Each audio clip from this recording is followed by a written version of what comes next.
안녕하십니까, 김종래입니다. 10월 8일 김종래 TV 방송을 시작하겠습니다. 국민의힘 선거관리위원회가요, 그러니까 경선선거관리위원회죠, 후보들. 오늘 조금 전에 대선 경선 후보를 8명에서 4명으로 압축하는 2차 예비경선 결과를 발표했습니다. 예상했던 대로 윤석열, 홍준표, 유승민 이 후보는 통과가 됐고, 그리고 한 명이 굉장히 궁금했는데 원희룡 전 제주지사가 통과가 됐습니다. 그러니까 탈락자는 하태경, 최재형, 안상수, 황교안 이렇게 있습니다.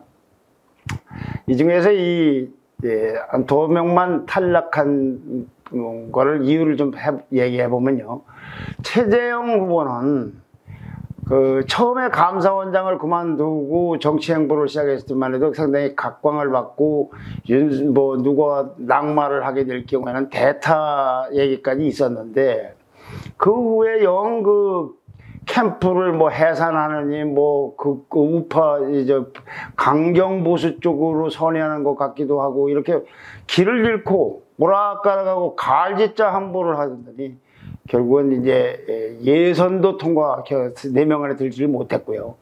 황교안 후보는 전에 작년 총선에서 패배했을 당시 대표였는데, 계속 후보 토론 때마다 부정선거 주장에다가 올인을 해서 하다가 이제 결국은 컷오프 통과를 못했습니다.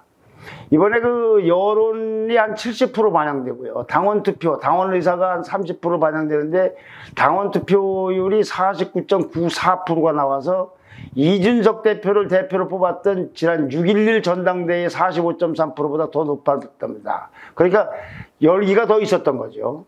근데 결국은 당원들마저도 이렇게 황교안 또는 최재형 후보를 외면한 것이 아닌가 하는 생각이 듭니다. 이제 4사람, 즉 윤석열, 홍준표, 유승민, 그리고 원희룡 후보는 7번은 4명이 한꺼번에 하는 토론을, 그리고 3번은 1대1로 토론하는, 윤석열, 홍준표, 윤석열, 유승민, 윤석열, 원희룡 이런 식으로 이제 1대1 토론을 거친 다음에 11월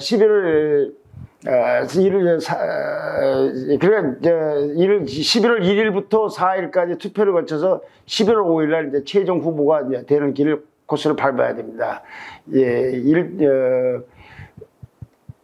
당원 투표 때는 그때는 이제 50%가 반영이 되고, 일반 여론조사가 50% 합산되니까 당원들의 의사가 점점 더 중요해지는 국면으로 들어갑니다. 여기서 이제 여러 가지 자기네들이 이제 국민 지지라든지 당원 지지를 얻기 위해서 당원만도 안 되고 여론만도 안 되고 지지를 얻기 위해서 여러 가지 이제 정치적 행보를 시작하고, 지금 이른바 선거운동형 행동을 할 텐데, 아무래도 이 토론이 열정적 변수가 될 것 같습니다.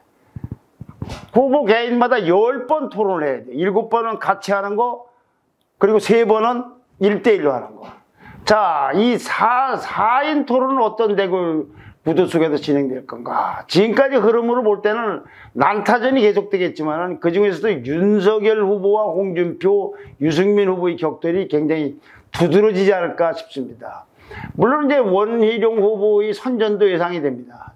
저는 이제 이전에 누가 됐으면 좋겠다라는 그런 류의 방송은 저는 해본 적이 없습니다. 이제 이재미 윤희룡 후보가 4명 중에 됐기 때문에 말씀드리면, 저는 개인적으로는 원희룡 후보가 이 토론 멤버 4명간에 들어간 걸 굉장히 잘된 선택이라고 생각이 됩니다.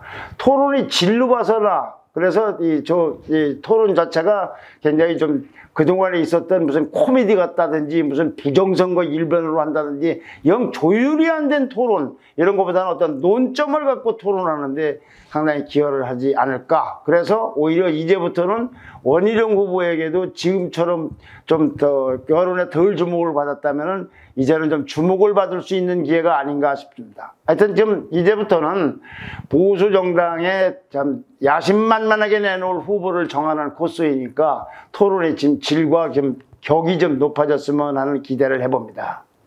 물론 이제 원희룡 후보가 되길 바란다는 차원이 아닙니다. 토론의 질 때문에 그러는 겁니다. 그래서는 그래도 한 명은 원희룡 후보가 된 것이 아주 잘된 선택이라고 저는 개인적으로 생각합니다. 그런데 하이엔 토론보다 사실은 1대1 토론이 훨씬 중요합니다. 아마 제 기억으로는 대통령 선거 예선에서 경선에서 내 당내 경선에서 1대1 토론한 거는 이번이 처음이 아닌가 싶기도 합니다. 자신은 없습니다만은 1대1 토론은 아무래도 굉장히 격렬해지면서 완전히 소극될 말로 발가벗은 토론이 될 겁니다. 후보의 진면목이 굉장히 드러날 겁니다. 말하는 습관, 상대방의 공격, 품위, 종합적인 사고. 사실 이게 후보라는 게 말을 잘해서만 되는 것도 아니지 않습니까? 역대 대통령도 보면 말 잘한 사람만 대통령 된 것도 아니지 않습니까? 그거보다는 저게 임하는 진정성이라든가 열정이라든가 또는 성실성이라든가 평소에 생각하는 저 사람의 품이라든가 여러 가지가 종합 점수가 나올 것이다. 그리고 1대1로 하기 때문에 비교하기가 훨씬 더 쉽지 않나 싶습니다. 그래서 이 1대1 토론을 하다 보면은 후보마다 3번씩 1대1 토론을 해야 되는데 이거는 의외의 결과가 나올 수도 있다. 이렇게도 생각이 됩니다. 그런데요, 이렇게까지 말씀드리면서도 다른 한편으로는 솔직하게 좀 두렵습니다. 안타깝기도 하고요. 무슨 사단이 일어날지 이게 좀 걱정이 된다 그런 얘기입니다. 지금도 뭐 지그동간의 토론을 보면 말이죠. 우리나라 텔레비 토론하고 나서 끝난 다음에 정치적 공방을 하는 거는 있을 수 있는데 흔히 그건 많이 있죠. 그리고 전번 토론 갖고 있었던 문제를 다시 그 다음 토론에 끄집어내기도 하는데 난 토론이 끝난 다음에 그 현장에서 후보끼리 무슨 손찌검을 했느니 뭐하니 난 시비가 붙었다는 거 이건 금시초문입니다. 이런 일이 있으면 정말 어이가 없다 이거죠. 이렇게 돼서는 안 된다는 얘기죠. 또요.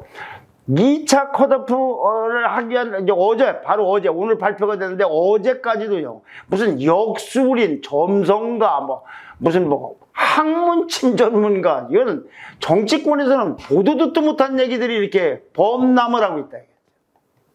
이런 일이 또 이번 호론에서 특히 1대1에서 거의 격투기처럼 벌어진다면 결국은 서로가 경쟁을 해서 비교가 되는 것이 아니라 비호감, 국민들에겐 비호감만 서로 키워주는 결과가 되지 않는가.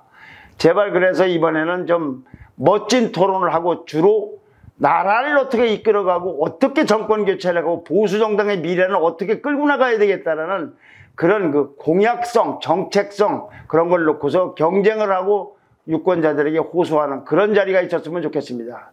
내가 대통령이 되면 나라를 도대체 어떻게 끌어가고 있는가 이런 청사진이 확실히 보여줘야 되는데 저는 아직까지는 이 4명의 후보들에 대해서 그걸 이렇게 정확하게 윤곽이 잘 안 보입니다. 반문은 알겠어요. 그 다음은 예를 들면 말이죠. 이재명 민주당 후보의 그 기본소득 얘기만 해도 기본소득은 많은 논란이 있지만 어쨌거나 이슈화하는 데는 성공한 거 아닙니까? 이재명 후보의 브랜드 아닙니까? 민주당에서도 다른 후보들은 그 브랜드가 없잖아요. 논란이 있는 건 알겠는데. 근데 이 국민의힘 후보들도 이재명 후보의 기본소득에 대해서 이렇다 저렇다 비판을 하는데 아니 그의 버금가게 유권자들에게 각인되는 나만의 청사진 이걸 제시한 거는 저는 보지 못했습니다. 기본소득을 따라라는 것이 아니고 기본소득을 비판하는 건 좋은데 그러면 나는 어떻다라는 게 확실하게 저렇게 각인되도록 하는 뭘 줘야 될 거 아니겠냐.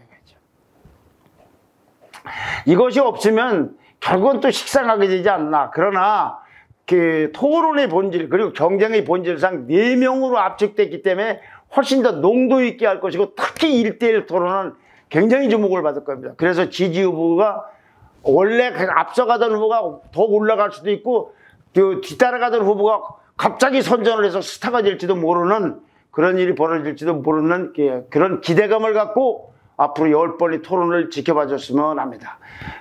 요 다음에는 문재인 대통령의 의중이라는 그 이번 대장동 의혹을 엄중하게 생각하고 지켜보고 있다는 발언과 그와 관련된 민주당의 그 마지막 후보 경선 얘기를 하겠습니다. 말씀드리겠습니다. 좋아요와 구독 신청과 댓글 부탁드립니다. 감사합니다.